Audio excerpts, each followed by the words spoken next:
Welcome to the Voice of Prosperity, unlocking the hidden secrets to the power of prosperity in your money, your life, and your business.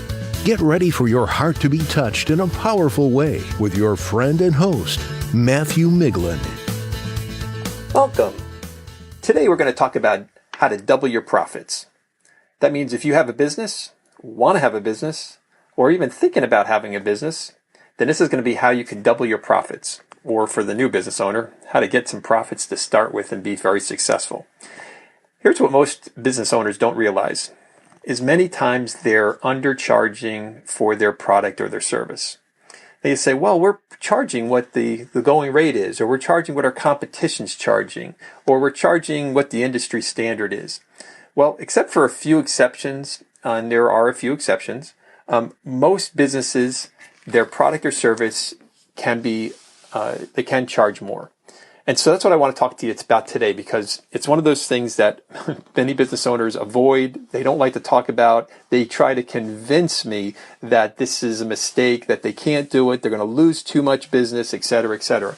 But the reality is the statistics show otherwise. They show that the average business who will increase their price between 5 and 10%, not only will they double their profits in a short period of time, and have to work less to earn more, but they generally only lose about 10% of their actual customers that they would have kept if they had not raised their price. So what does that mean? That means that you'd have to lose up to 20 to 27% of your potential clients from what you normally do in order to break even and make the same profits you would have made before with your normal price. Now listen to that again. You'd have to lose up to 27% of your future clients compared to your previous price point in order to break even. That means that you could raise your price, do 27% less customers, means less work for you, and make the same amount of profit.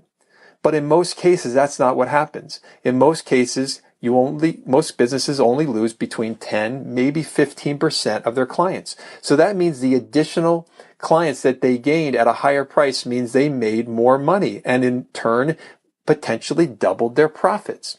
So if you haven't tried this before, it's time. Doesn't your vendors and suppliers keep raising their prices on you every year or every other year? And what do? You pay it.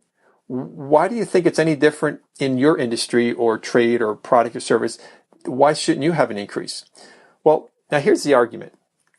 If you're offering the same exact product or service as your competitors or your competition, and there's nothing different about your product or service in any way, how you ship it, or what amenities come with it, or what guarantee or warranty comes with it, or how you provide the service, or whether your employees are certified, or that you provide a value-added benefit that other companies don't. If you don't have anything that's different about your company, product, or service than anyone else, then yes, this might be not impossible. It's still is effective principle that works, but it's more difficult to be successful.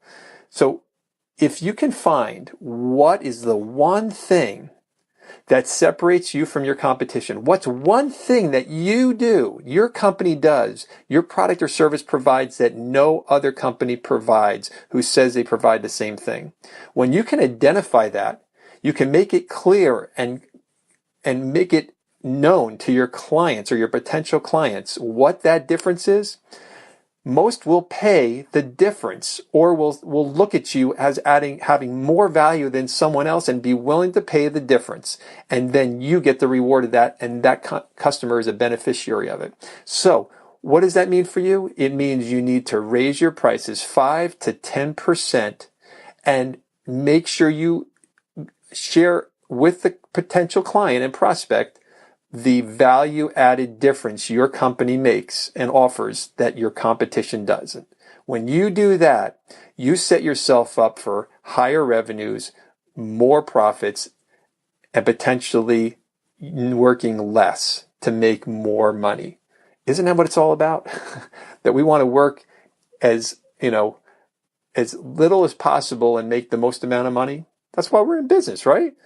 Now, it's not a bad thing. I mean, if you're ripping people off, that's a whole different thing. But if you're providing a quality service or product at a fair and reasonable price, there's nothing wrong with a price increase that causes your company to be more successful so you can do more for your client, so that you can be a better company, so you can do more for your employees, etc. So if you're not raising your prices, you need to raise your price and find your value added benefit that your company provides over someone else. And if you do that, you're going to be a company that's going to be around for a long time, and they're going to be able to benefit a lot of people and clients over time. So hopefully this has benefited you. If it has, please share this link with others. Share it with friends, other business owners, anyone that would benefit from it. And if you'd like to learn more how you can increase your company even more, higher revenues, even higher profits, and do much more than you've been doing, maybe be a $1 million+ company if you're not already, and you'd like some help with that, click on the link below. There's links there. It'll take you to one of my websites and be able to offer you some more information if you're interested in learning more about us. Anyway, really hope this blessed you and was something that benefited you and your company, and looking forward to talking to you next time. We hope you were blessed with the message today from Matthew Miglin, the voice of prosperity. If so, make the world better by sharing this with a friend to help them prosper as well. To learn more about this and other resources, visit Matthew at voiceofprosperity.com.